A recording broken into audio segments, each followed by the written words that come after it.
کہ ایک دن میں سوچنے لگا کہ جناب سیدنا صدیق اکبر کا دور خلافت ہے، وہ وقت کا حکمران ہے کہ نبی کی ہر کام میں، نبی کی ہر معاملت میں ابو بکر مجھ سے آگے نکل گیا۔ عمر آج تو بھی ایسی نیکی تو کر جس نیکی سے تو بھی ابو بکر سے آگے نکل جا۔ فاروق اعظم کہتے ہیں کچھ دیر سوچنے کے بعد میرے دل میں اچانک خیال آیا، عمر کیوں نہ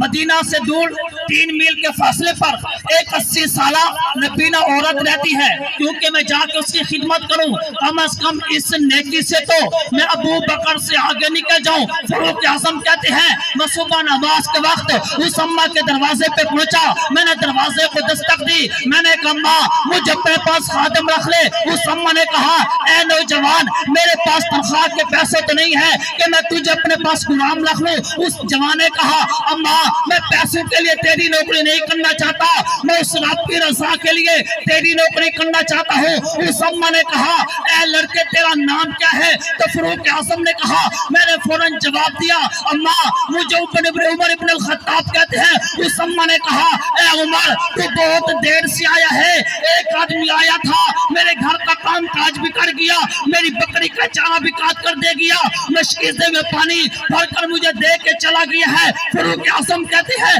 میں اس دن بھی واپس چلا گیا، میں دوسرے دن صبح نماز کے وقت پہنچ گیا، میں نے کہا ماں آج تو میں جلدی آ گیا ہوں، آج تو مجھے نوکری کا موقع دے دے۔ اس اماں نے کہا اے عمر تو آج بھی بہت دیر سے آیا ہے، وہ آدمی آیا تھا میرے گھر کا کام کاج بھی کر گیا، میری بکری کا چارہ بھی کاٹ کر دے گیا۔ تو فاروق اعظم نے کہا اماں اس آدمی کا نام تو بتا، اس امت کا اتنا بڑا احسان فراموش ہے کون جو مدینہ سے چلے 3 میل کا فاصلہ کر کے چپ چاپ تیری خدمت کر کے واپس چلا جائے، اے اماں اس کا نام تو بتا۔ تو اس اماں نے کہا اے عمر تو مجھ سے آج پوچھ رہا ہے کہ اس آدمی کا نام کیا ہے، مجھے تو کئی مہینے ہو گئے ہیں میں پوچھتی ہوں اے بچہ تیرا نام کیا ہے، وہ جواب دیتا ہے ماں تجھے بتانے کی ضرورت نہیں، میں جس رب کے لیے کرتا ہوں وہ میرا نام جانتا ہے۔ تو فاروق اعظم نے کہا میں تیسرے دن صبح تہجد سے پہلے پہنچ گیا،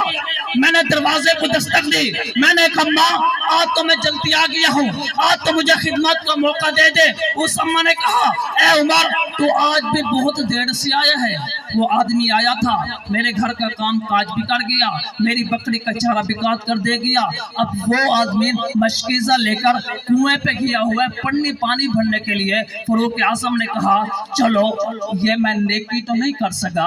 اس نیکی کرنے والے آدمی کے چہرے کا دیدار تو کرتا جاؤں۔ فاروق اعظم نے دیکھا کہ وہ آدمی دور سے آتے ہوا دکھائی دیا۔ فاروق اعظم کہتے ہیں جب اس کی نظر مجھ پہ پڑی تو اس نے کیا کیا، مشکیزے کو زمین پر رکھ کر تو اس کے پاس چادر تھی، اس چادر سے اپنے منہ کو چھپا لیا تاکہ یہ نیکی کرتے مجھے رحمان دیکھے کوئی انسان نہ دیکھے۔ تو فاروق اعظم کہتے ہیں میں جلدی سے آگے گیا، میں نے اس کے کندھے پہ ہاتھ رکھا، میں نے کہا اے نوجوان تو جو بھی ہے مجھے بھی فاروق اعظم کہتے ہیں جب تک اپنا چہرہ نہیں دکھائے گا ایک قدم بھی آگے نہیں جا سکتا۔ فاروق اعظم نے کہا میں نے زبردستی اس کے چہرے سے جب چادر کو دور کیا تو میرے پاؤں کے نیچے سے زمین نکل گئی۔ دیکھتا کیا ہوں وقت کا حکمران خلیفۃ المسلمین خلیفہ بلا فاصل جناب سیدنا صدیق اکبر تھے۔